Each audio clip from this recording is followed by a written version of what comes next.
Bonjour. Adam, Adam, oui, c'est ça. c'est vous le docteur? À votre avis? Bah non. Comment ça, non? Pourquoi non? Bah, vous êtes pas un peu jeune pour être mondialement réputé? Et pourtant, c'est bien moi.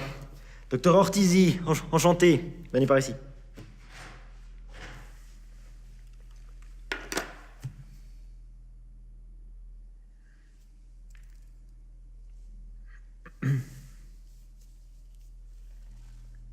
C'est de quelle origine, ça, Ortizi? Un peu partout à la fois.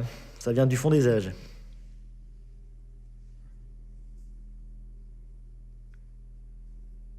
Bon, très bien. Adam, C'est ça, oui. Qu'est-ce qui vous amène?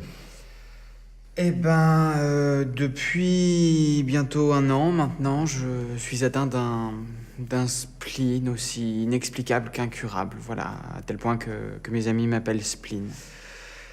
J'ai toujours un espèce de vague à l'âme, de la mélancolie, et ça veut pas partir. Alors j'ai vu des dizaines de docteurs, j'ai essayé tous les médicaments vendus sur le marché, j'ai fait des stages, j'ai fait des voyages, des thérapies, j'ai même fait un régime.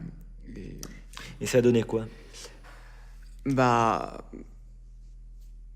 rien. Enfin, et c'est pour ça que j'ai appelé votre cabinet, ils m'ont donné rendez-vous, et 10 mois plus tard, me voilà.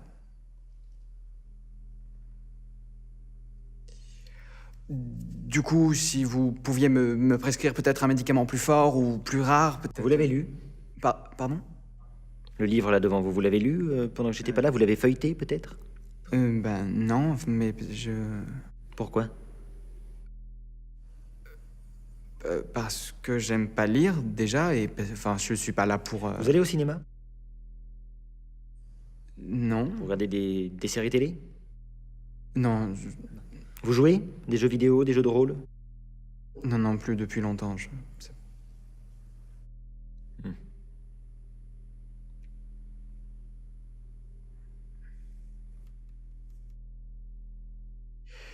Merci, vous pouvez y aller. Pardon? Je vous raccompagne? Mais attendez, on n'a rien fait, vous m'avez rien dit. Enfin, Je ne peux rien faire pour vous, Adam. Comment ça, vous pouvez rien faire pour moi? Vous êtes censé être un des meilleurs au monde. Il y a 10 mois de liste d'attente, 10 mois. Je vais payer une fortune et vous me dites que vous pouvez rien faire pour moi? Gros con, va! Escroc!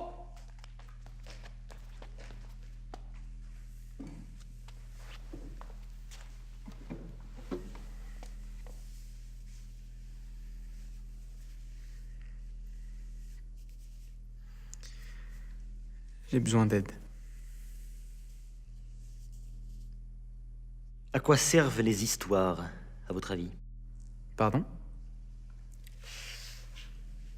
Les histoires sont des invitations à exister, à ressentir.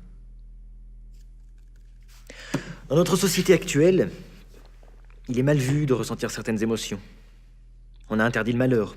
Si quelqu'un vous juge triste pendant trop longtemps, il vous conseillera de mettre fin à cet état par des médicaments ou des thérapies.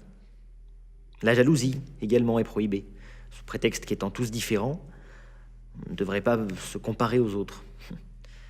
Puis je ne vous parle même pas de souhaiter du mal. Si je dis à quelqu'un, même quelqu'un de très antipathique, que je lui souhaite une vie pleine de souffrances, pendant laquelle il ne connaîtra jamais le bonheur, on me dira de consulter.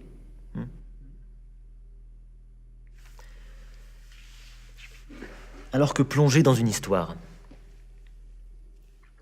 tout nous est permis. Quand vous lisez, ou que vous allez au cinéma, on vous pardonne tout. Vous avez le droit de désirer ardemment la mort du méchant et de vous délecter de sa souffrance. Vous pouvez pleurer toutes les larmes de votre corps et vous laisser aller au désespoir avec le héros. Vous avez le droit d'aimer, de désirer, de haïr, de souffrir, de jalouser. Parce que dans les histoires, ce n'est pas considéré comme mauvais. Les histoires sont des soupapes. qui permettent de ressentir ce qu'on s'interdit de ressentir en temps normal. D'ailleurs, peut-être qu'on ne vit jamais autant que plongé dans une histoire.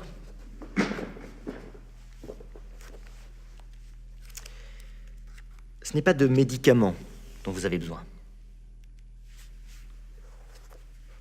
C'est d'une bonne histoire.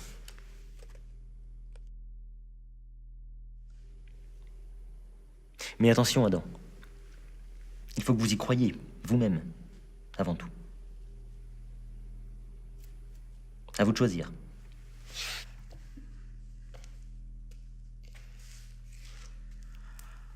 Vous avez guéri tous vos patients?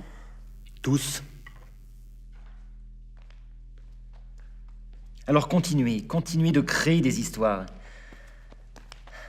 Et continuez d'inviter les gens à vivre. Pourquoi vous me dites ça? Non, ce n'est pas à vous que je parlais.